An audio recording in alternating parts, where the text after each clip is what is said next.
Hello, YouTube. It is the Millennial Londoner back once again. This video is just going to be talking about, I suppose, the job sector. I know the job sector at the minute is very, it's fluctuant, as it always is. At times it's loaded with jobs, and then at other times it's very hard. But this is more so going to be advice to those that, maybe in the education system at the minute, whether that be school, whether that be sixth form, and are debating whether they go to university or not. Maybe their options and what may be the best for them. Now, personally, I work in the IT sector, so I work with products such as Microsoft, Cisco. Come across stuff like that. Nokia worked on, Alcatel-Lucent. I've a wide array, should I say, a wide variety of areas that I've worked on, but specifically within the networking space. Now, how did I get into that? Yeah, because I actually wanted to do IT as a career. That was actually what I set out to do from leaving school. And I know that there are many people out there that sadly are unable to fulfill their dreams of making whatever that may be into a career. But I'm going to tell you and tell you and show you, I suppose, how my dream became reality. As sad as that may seem, because I'm pretty sure there are people on here which go, "Oh, IT? Nah, how sad." But I mean, for me personally, IT was what I wanted to do, and it is what I've been thankful enough and to be able to do since, well, for the past decade, just over a decade. And the route that I took for that personally was via a apprenticeship. Now, at the time, because I left my sixth form back in 2014. So I went from secondary school in the UK to then what we'd call sixth form, which would be A levels. And I'd done pretty well. I had done, a level 3 course in sixth form. It was just pure IT. I knew that I didn't want to learn any other subjects, so I'd done a level 3 course in information technology, centered around a lot of web development, Dreamweaver, stuff like that, game development. And because a lot of people that want to get into the IT space initially want to do game development. I come from the era where the Xbox 360 was being played a lot, the PS3, PS4, etc. But me personally, I just loved IT, and that's what I wanted to do. So I set out to do a level 3 course through a sixth form, a local sixth form of mine. I done really well in that. I passed with distinction stars, or which is the equivalent to, I believe, a star at A level. Had enough UCAS points to then progress, if I did choose to university. But when that decision time was coming, and I did actually get some good offers, for instance, UCL. UCL in London, Imperial College in London as well. So some very good top universities in the Russell Group universities, so which I believe are the top 20 in the UK. And my decision was to not pursue university.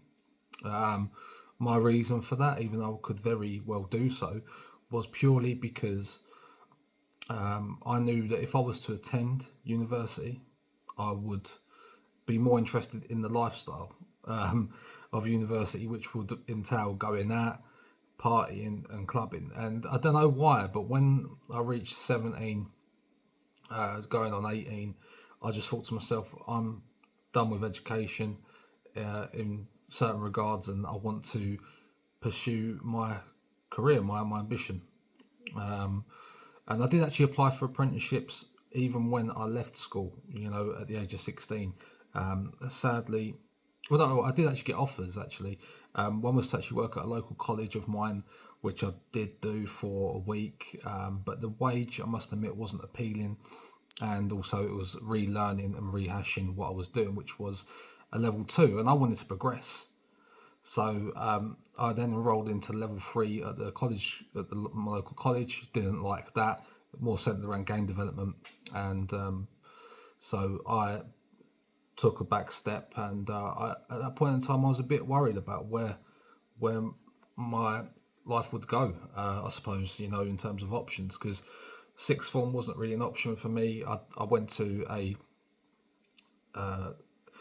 trial day, should we say, an opening day, and I think the thing where you have to do multiple subjects, say like photography, I picked photography, business studies. Even though I've done business studies in school for my GCSEs, I just knew what I wanted to do, and all of the other subjects to me were irrelevant, because I knew where I wanted to go in life.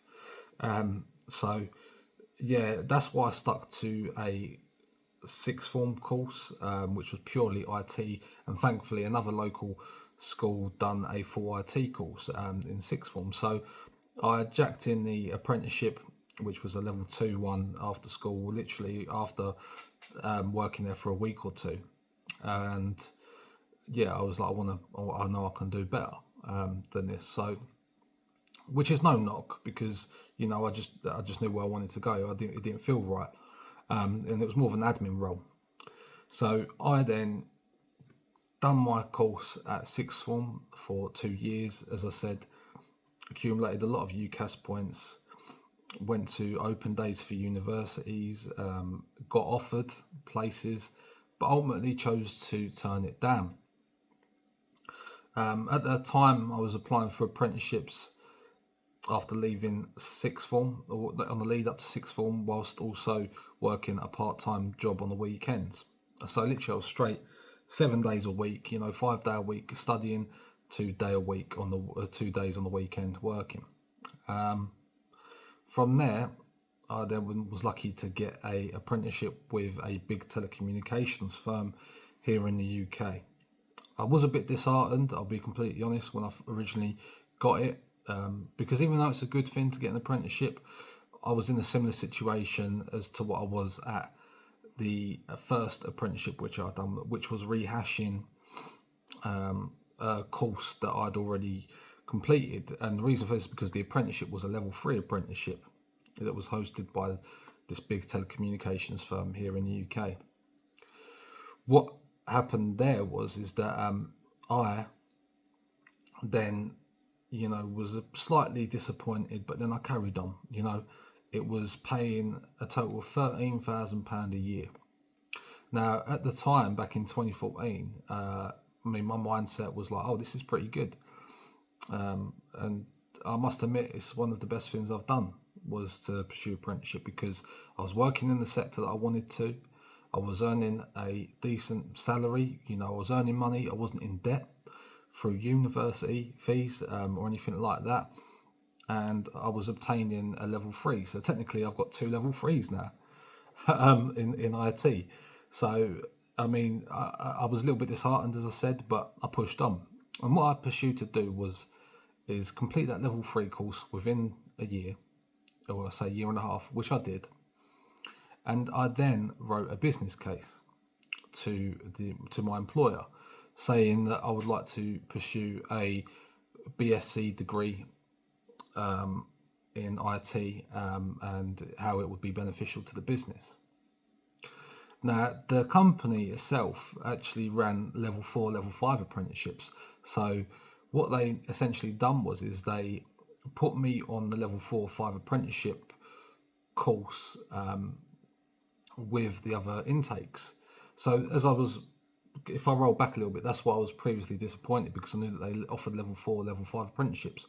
But what you'd find is that a lot of people that get those level 4, level 5 apprenticeships are actually people that have either dropped out of uni, whether that be their first or second year, and never completed a course, and wanted to pursue going into work similar to what I have done, but they've obviously racked up 1 or 2 years tuition in terms of university.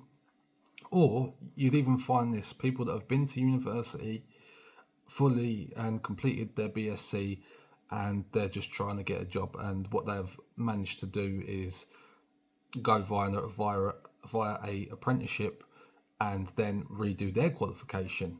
Or they could even have had a BSc that is irrelevant. So, for instance, they could have a Bachelor of Science in history, or science related chemistry, and it so happens that they have got an apprenticeship in a IT firm. So looking back, I mean, I can't blame them for doing that. But yeah, I knew that I had big ambitions, and I think that's good to have. I'm not up myself by any stretch of the imagination.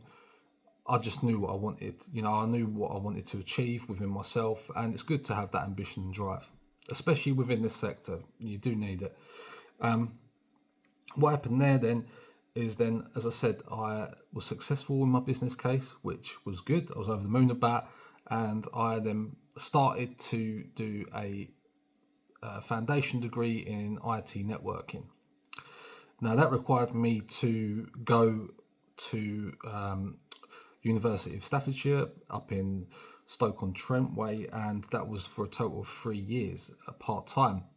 1 week every month I'd go to Stoke-on-Trent with the other apprentices, level 4, level 5 apprentices. Now this was also a crossover because I was on the level 3 apprenticeship, and I was doing this as a bit of a side hustle, which was funded by the employer at the time.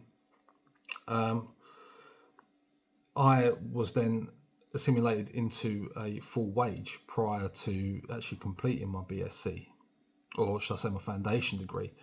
So, I mean, I was quite lucky and quite fortunate in that regards. And what also it allowed me to do the apprenticeship was to gain valuable experience within the sector. You'll find this is that sometimes experience within the sector will outweigh qualifications. Once upon a time, there was a time where the Bachelor of Science or degree would get you very far, and it was few and far between. There was less people with degrees. So, but now it's more so as if it's just a generic thing where everyone has one. This is where the USP, what I call the USP, the unique selling point for me, is where I've gained experience working on the job with real life hardware, coming across real life customer experiences, X, Y, and Z, which you do not get. That's invaluable experience in terms of you do not get that when you go to university unless you do a placement. Now, what happened there is that once my friends have finished university, and I already have 3-4 years experience within the sector ahead of them.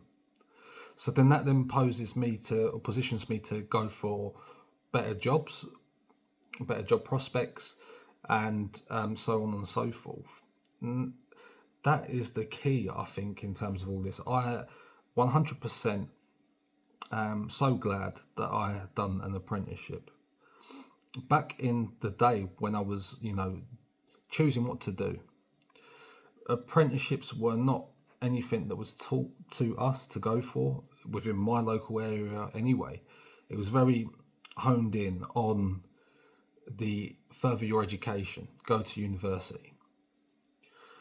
I now do believe that there are, I suppose there's more guidance and from schools and areas, I suppose, that would suggest to young people to do an apprenticeship. But back then, believe it or not, we're only talking 10, 11 years ago, that was not the case. And I chose to venture off on my own to pursue that route. And it is one of the best things, if not the best thing that I've done in life to date, was to go that route, specifically career related. No doubt about it. I mean, I'm in a good position at the minute. I've been able to progress my career at a higher rate, and not only that, I've been able to get the same qualification as what people that went to university within my area that went from sixth form to university without incurring any of that university debt, because the foundation degree was paid for by my employer. and all I had to do was just show up and do the work. But it's that drive and determination to progress yourself and to make movements like business cases, to then, further on yourself. And as I said, I'm now in a position where I'm in with a mid-senior level role. 10 years on, I now have 10 years of valuable experience within the sector. And I must admit, there was even a time where I faced redundancy and also I was made redundant. But at that time, I was just able to get myself in the job market and thankfully get more of a senior position, which came with a very good pay increase, which I cannot fault at all. And to be fair, I was earning more money than my wildest dreams, and I never thought I could, because I reached the top level of a senior, or say of a senior of a senior engineer. So if I stayed with the company that originally funded my apprenticeship, I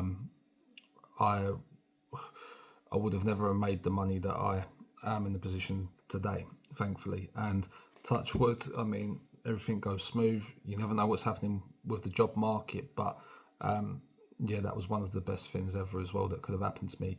It was, at the time, it seemed a bit like a curse. I was in a bad position, but facing redundancy and coming out the other end is also something I'm very proud of, and may that continue to happen in terms of progression. So, as I was saying, this is just more of advice for those that are seeking or weighing up their options in terms of how will my life, weigh up in terms of the career options, and how do I get from A to Z or A to B even. And this is just my route. Every person's route is different, but personally, that was my route. School, sixth form, pure IT course, apprenticeship, do a business case to then progress myself to do a foundation degree, which is a level 4, level 5. I did actually also do the top up to get the BSc, but at the time I was being made redundant, so I was more concerned about how I was going to get my next paycheck, if I'm honest. So that kind of fell to the sideline, which I'm looking to actually complete potentially, and then progressed on to a more of a senior role, and to this day I'm still within a senior role. So like I said, personally, with my personal career, personal life, I cannot be more than thankful for what has happened. But there were times where I was going, oh, am I doing the right thing? Always trust yourself, always trust your gut, and pursue your dreams, because I am living my dream of working in the area that I love to work in. So please do take note. If you've got any questions, please do let me know, and I'll be more than welcome to help out. And I'm glad to hear as well, or see, that there seems to be more and more of apprenticeships available in the job market space for young people, which just goes to prove that that's the way to do it, and there are competitive salaries out there for sure when it comes to that. So dream big, do what you want to do, and aim for the stars, and I'm sure you'll get there. Until next time, guys, this is the Millennial Londoner. As I said, if you've got any questions, feel free to drop them below, and we'll get back to you. That is not a problem. Take care. Bye.